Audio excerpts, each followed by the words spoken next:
Hey guys, ScorchClassics here, and today I am at Fan Expo, and I'm going to be doing Q&A with Stan Lee, so stick around.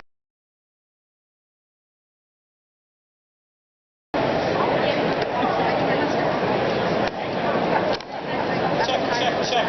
Hey, Fan Expo 2012, how you doing? Good fun so far? Can I get a yeah?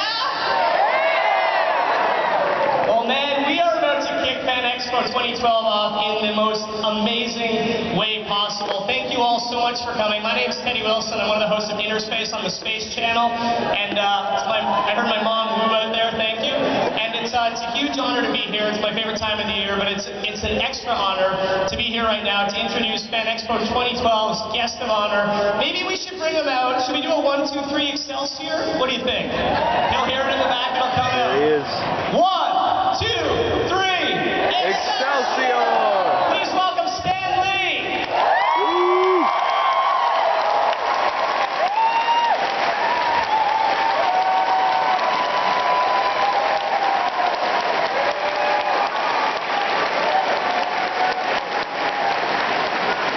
The mic's not working. I heard that magic word. Well, Dorothy, it looks like you're not in Kansas anymore.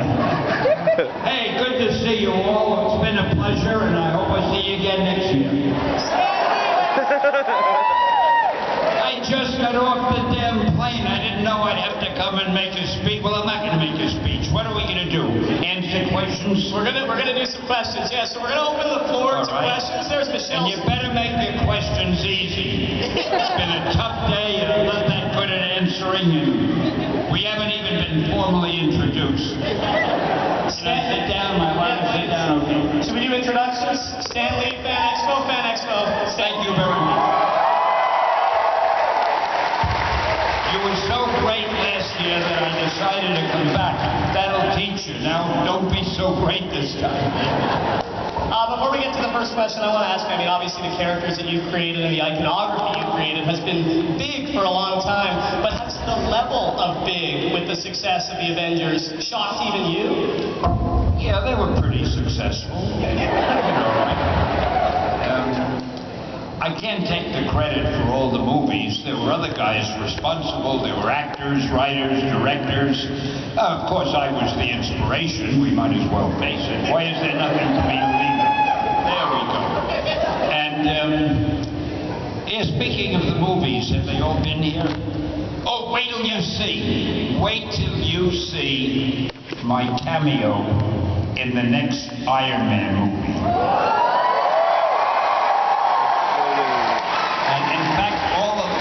Coming up are going to be very funny, so don't, whatever you, oh, did I tell you why the Avengers made so much money? Speaking of cameos, here's a little secret, but don't let our competitors know this. They may try to do the same thing. They put my cameo, is this making a lot, is this all right? Am I talking too close? I think it's like that. I should hold it like this. Like okay, I don't want to boom out there. They made my cameo very brief, and they put it at the end of the movie where some people were apt to not see it. So if somebody misses my cameo, what does he do, or she? They go and buy another ticket and sit through the movie again because they don't want to miss it. So I figured that half of the sales of the Avenger would do to me. It's very obvious. I shouldn't have to tell you. I'm sure you're all aware of that. All right, so I'm sure you all have a lot of questions. Michelle, if you put your hand up, there's Michelle with the microphone, and she's got the first question right there. Hello. I was just wondering, science plays a huge role in many of the storylines, from mutation to the technological innovations of Tony Stark. I was wondering if you could comment how you feel that those storylines have influenced the readers into taking an interest in science. I heard something about influence. I couldn't make out the rest of it.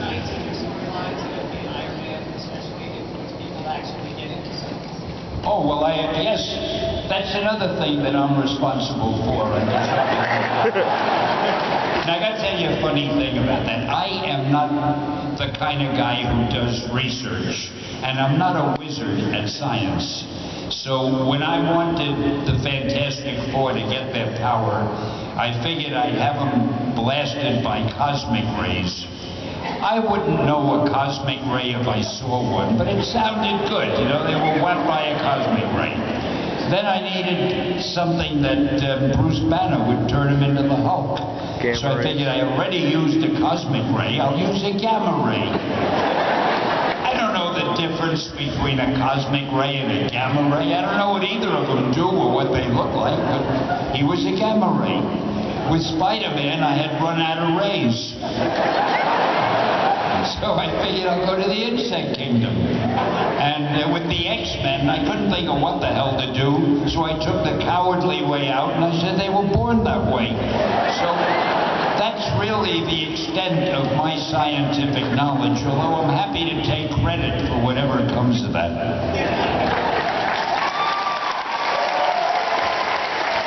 Thank you, culture lovers. I have to tell you, when I interviewed you in Calgary, I asked you if you thought Mark Ruffalo did a great job.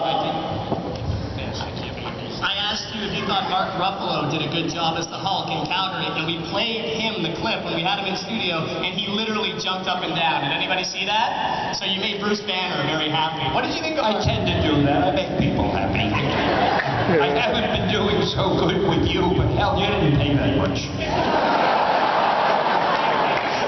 Let's go back out to the floor for another question. Hello. What gave you the inspiration of making Spider-Man? What gave you the inspiration to make Spider-Man? Oh boy, greed.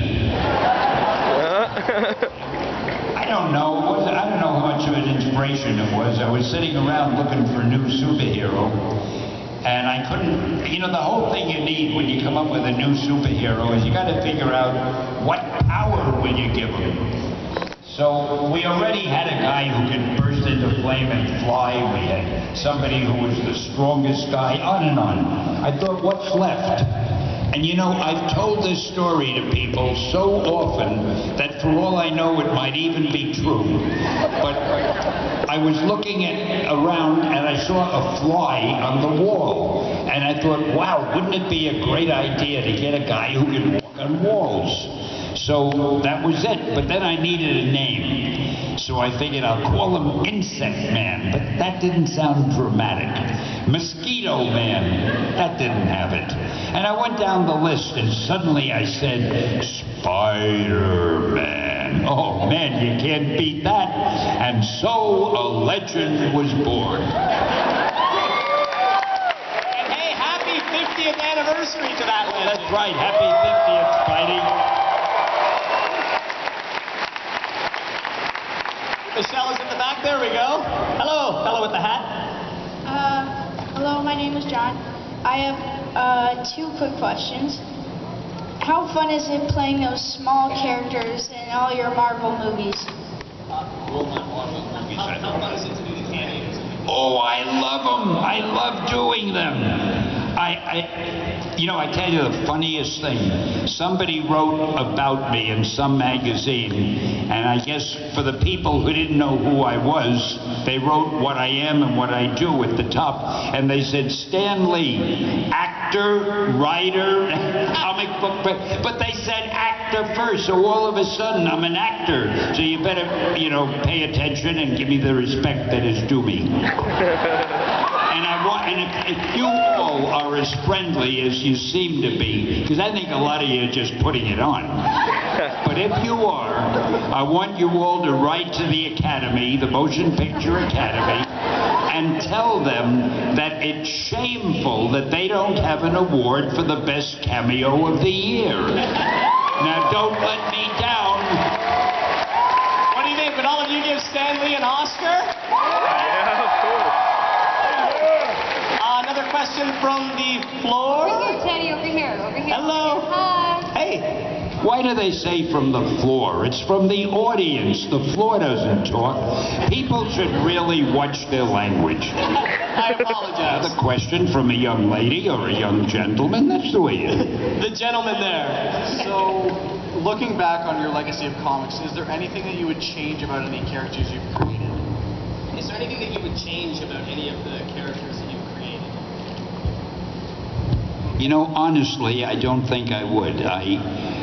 I did them the way I wanted them to be, and they came out the way I wanted them to be, so I have no reason to want to change them. Now, I will admit, when other writers take over the series, they like to put their own imprimatur on the stories. And they'll usually make a lot of changes, but that's okay with me. They have every right to do that. But as far as I'm concerned, I did them the way I did them. I think they were truly works of genius, and I wouldn't want to change them. You got to forgive my modest and humble attitude, but it's just the way I am. Is it possible to pick a favorite? No. I am not a guy who has favorites. I love them all. You know, like some people say, what's your favorite book or movie or music? I love so many of them. I don't know how you can have a favorite. Actually, my favorite comic book hero was whichever one I was writing at the moment, because that's the one I was concentrating on. Yeah. There we go. From the young gentleman. Hi, my name is White. How old were you when you first started sketching superheroes?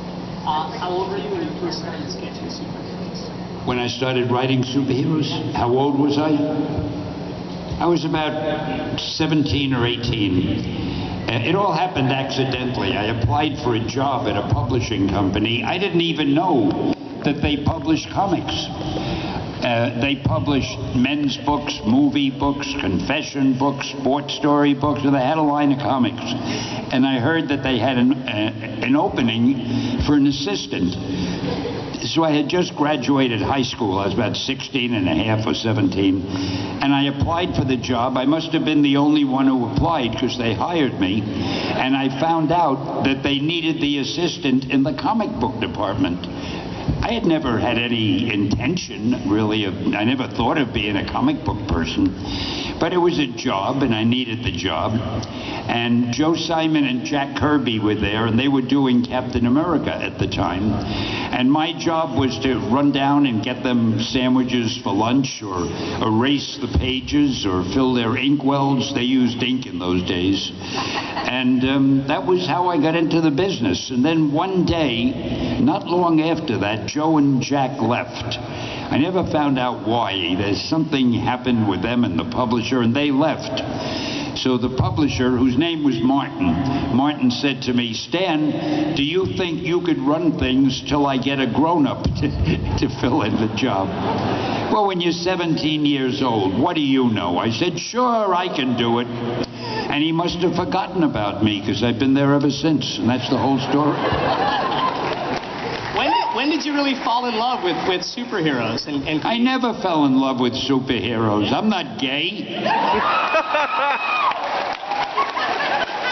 No, I enjoyed writing them, but I'll be honest with you, I enjoyed writing everything. I did Western stories, I did horror stories, crime stories, teenage stories, romance. Oh, I'll tell you a funny thing about the romance books.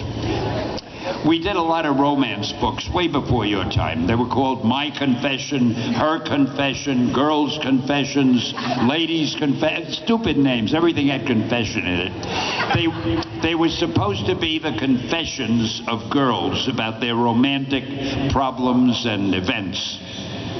I was writing most of the stories, and I love putting my name on everything I write, but I couldn't say, this is Mary Smith's Confession by Stan Lee. Mary Smith would have to write it, but I wanted my name on, so I got a great idea to show you how brilliant I am. I wrote, Mary Smith's confession as told to Stan Lee. Well, you should see the mail I got from girls. I don't believe it. Why would Mary Smith tell a personal thing like that to Stan Lee? They were all indignant, but I didn't care. The book sold and my name was on it.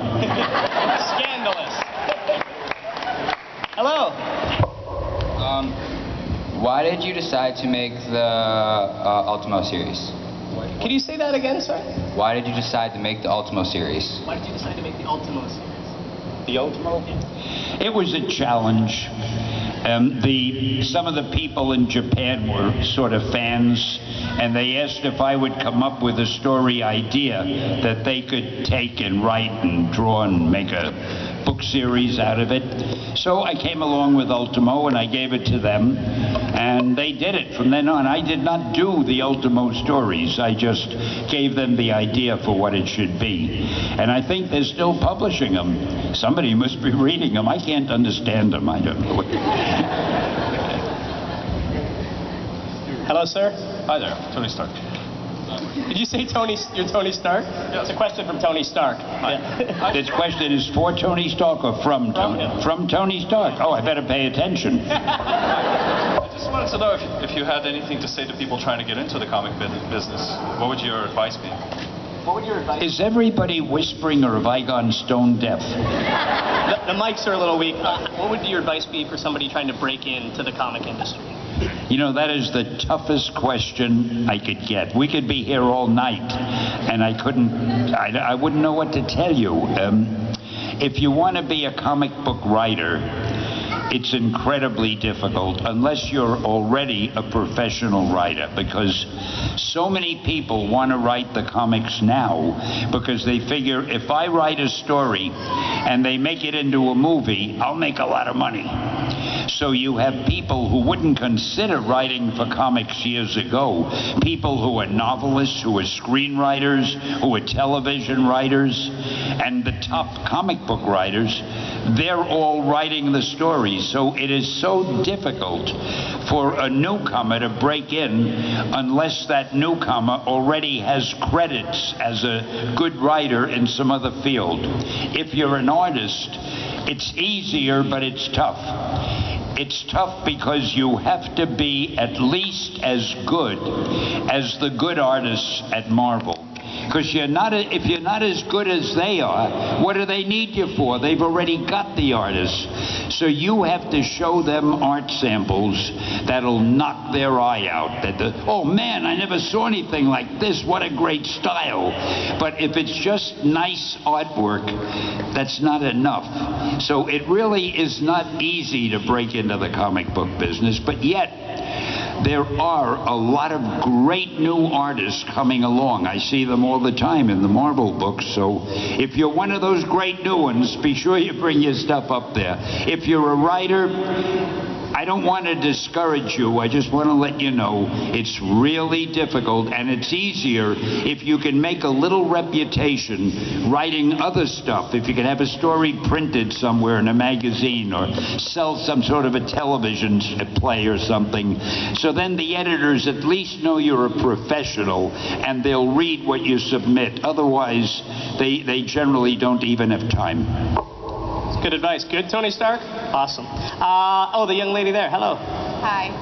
My name's Pam, and I was wondering if you plan on making a movie, Deadpool, and if it will be related to the X-Men series. I heard if I plan about making a movie, but I couldn't tell about what. Deathpool? And it would Deadpool. Be related. Deadpool! What did she say? Oh, Deadpool. Yeah, would you make a Deadpool? Related to what? Deathpool. Deadpool, yeah. Deadpool. Deadpool. Yeah, Well, what's the question? Would you be involved in it? Let me tell you, Deadpool is such a popular character that I would be very surprised if he doesn't appear in a movie sooner or later.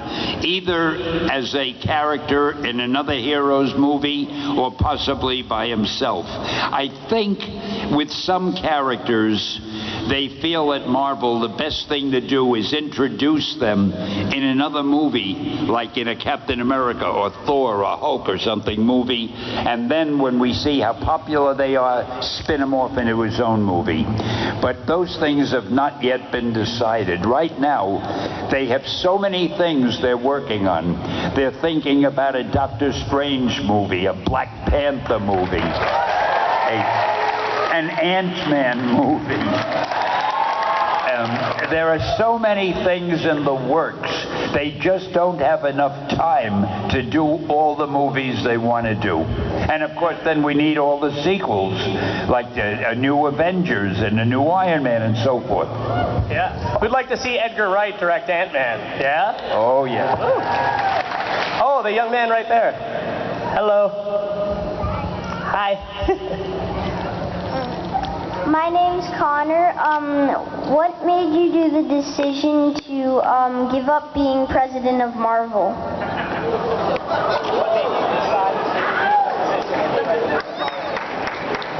Didn't like it.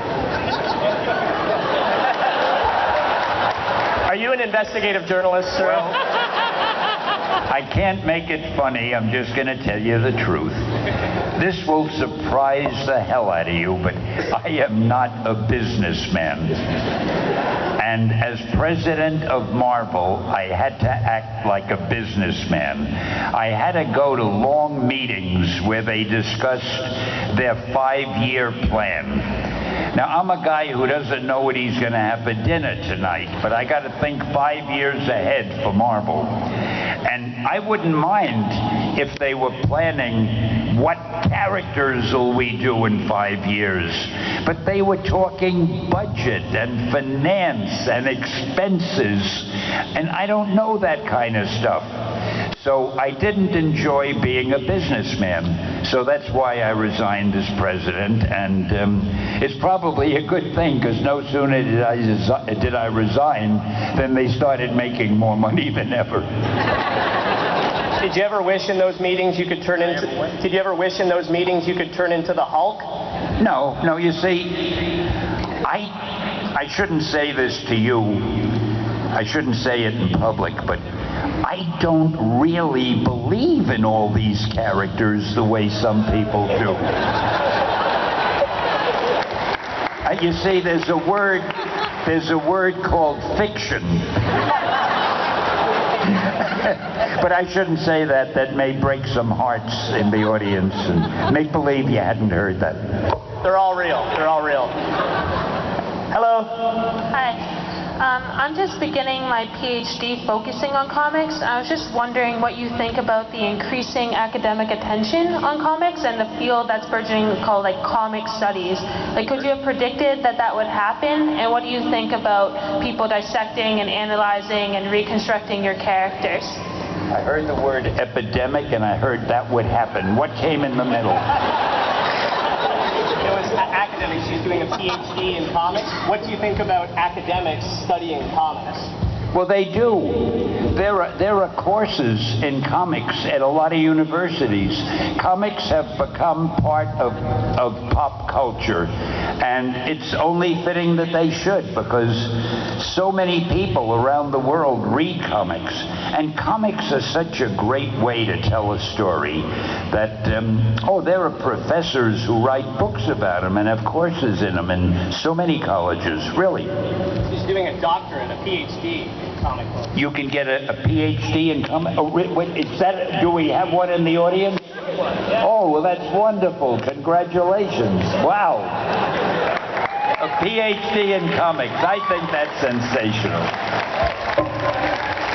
Oh, let me tell you something about comics. A lot of parents years ago used to tell their children, we don't want you to read comics because it stifles your imagination. You're looking at the pictures when you read the words, and you should be imagining what it looks like. And I used to debate with those people, and I used to say to them, well, let's take Shakespeare. He wasn't a bad writer, was he?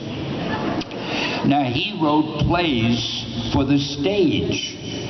So when you went to see a Shakespeare play, you heard the words, but you saw the actors doing whatever they were doing. That's like a comic book.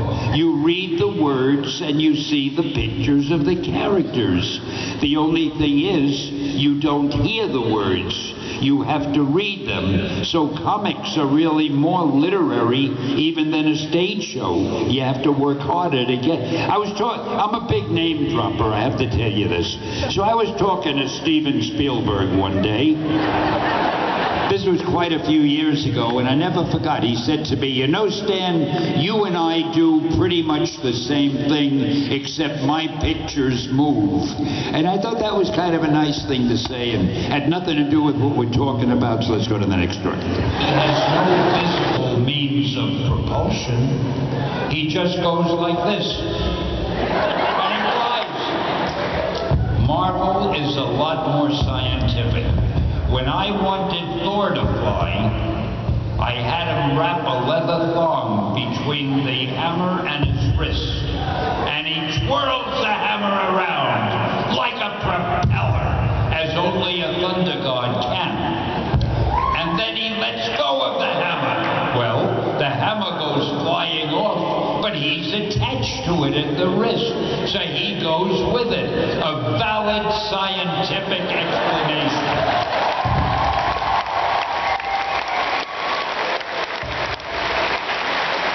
You may make notes if you wish. This is the last question. Do you feel the pressure? Go ahead, sir.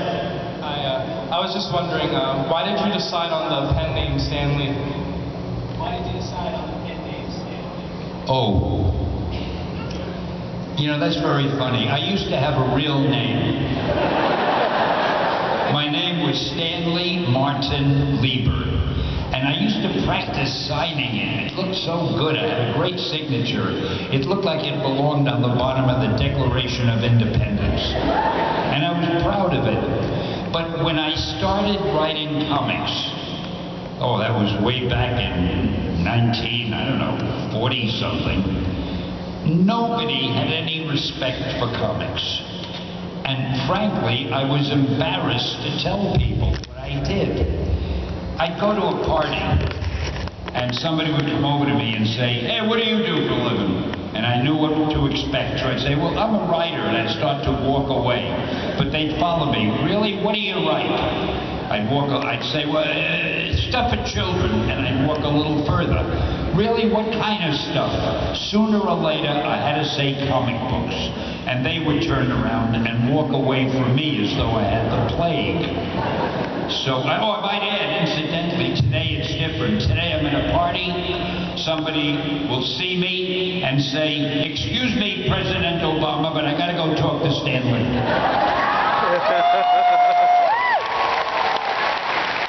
But that didn't answer the question yet. So, I was so embarrassed doing comics that I didn't want to use my real name, because I thought someday I would write the great American novelist, StanLee Lieber.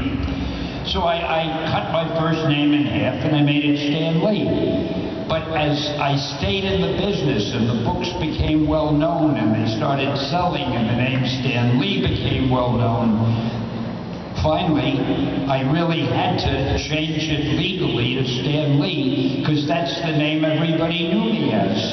And it's really a dumb name. I wish I could change it back, but it's too late now.